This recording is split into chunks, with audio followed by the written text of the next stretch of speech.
We've got just the person with us this morning, Matt Smith, the lead oil analyst for Americas at Kepler, joining us. Matt, welcome back. Crude below 75 to begin the month of December. Seems to be, as it has been, pretty well comfortable at these levels. What's this telling us about that intricate balance between supply and demand, considering the production cuts OPEC announced last week? Yeah, absolutely, Ben. A lot of things going on here, right? So in terms of just what we're seeing going forward here, if we set OPEC aside just for a second, in the US here, we actually had record crude exports last week. So that means we've pretty much got a slam dunk that we're going to see a crude inventory draw in this week's EIA report.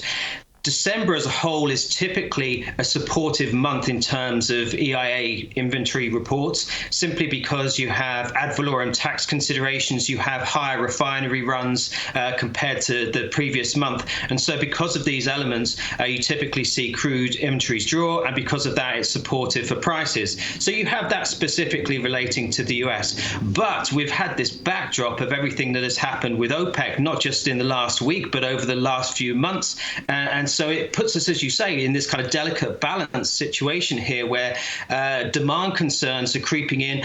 That's somewhat seasonal, but in terms of the supply side of the picture, we look really rather strong. And so that's why we've come off so much in recent months here. Talk to us a little bit about the situation that's developing in the Middle East here. You've got a delicate environment, to say the least.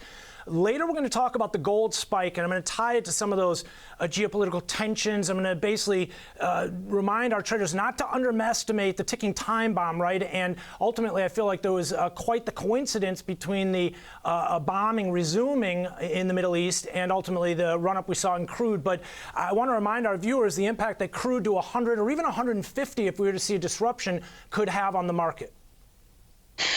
That's right, but the worst case scenario is if you saw like a Strait of Hormuz closed or the Red Sea closed, where you would take so many millions of barrels out of the market, essentially, because they can't be moved. So that is the worst case scenario, as you mentioned there. But the reality is here is that the risk premium has been unwound out of the crude market. There was that immediate pop in the aftermath of everything that first happened relating to Gaza, but now we've seen that unwound simply because that specific area isn't oil producing. Granted, the broader region is, but because oil isn't specifically being impacted from a supply side of the picture, that's why we've seen that risk premium completely unwound here, and so we're lower than where we were prior to the initiation of Gaza there. So really, you just have a situation where more seasonality is kicking in here. And essentially, mid-September, we had a lot of refineries coming offline. We saw it in the US, we saw it in Europe, etc. And then when they've come back online again into November, into December here, you've got refining margins that much lower that have disincentivized them. There isn't as much demand there for those products, and so that's why there isn't the demand for crude. And we've seen those oil prices come off because of that. Matt, talk to us about how all of this has played out here throughout the year amidst, well, there were some current concerns, not so recently, but in months past, about some of the Biden administration policies and the impact that could have on production. Yet we've seen production nonetheless, again, to your point, at record levels. It's been incredible, Ben, right? And so we're about 13.2 million barrels a day here. In terms of what we've seen this year, we're going to average about 12.9 million barrels a day, something like that. That's up for nearly like 1 million barrels a day versus last year. Super strong, blew expectations out of the water. That said, going forward here, we are not going to see the same year-on-year growth in 2024. We'll probably see about 300,000 barrels a day, maybe something like that, averaging higher. And so because of that, you haven't got that strength coming through as much on the supply side. You do have it elsewhere. But to your point, in terms of the Biden administration, the production side of things has been great for them because it's helped to keep prices in check. We are seeing them making those SPR repurchases again.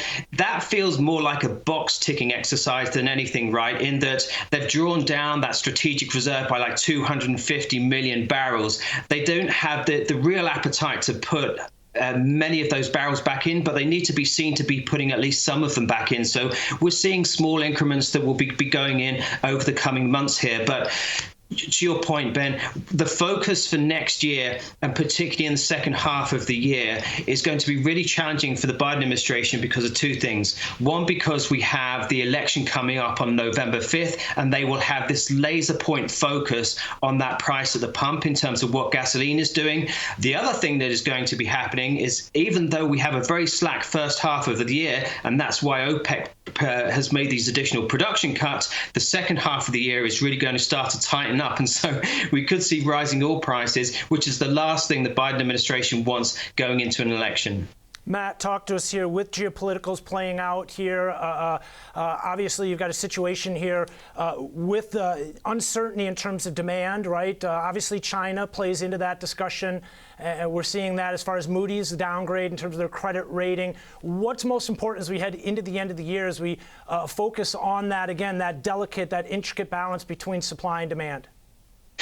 The biggest thing, Ben, as I just mentioned before here, is just the expectation that we're going to be seeing lower refinery runs than expected through the first sort of 3-4 months of next year, which essentially means that we're seeing a surplus where crude production is outpacing demand. And so that's really what people have realized is going to happen over the last couple of months. We're hearing it out of the IEA. They're seeing it in their balances. We've seen it in our balances as well. And because of that demand weakness, that's why you're seeing so much concern coming through from OPEC.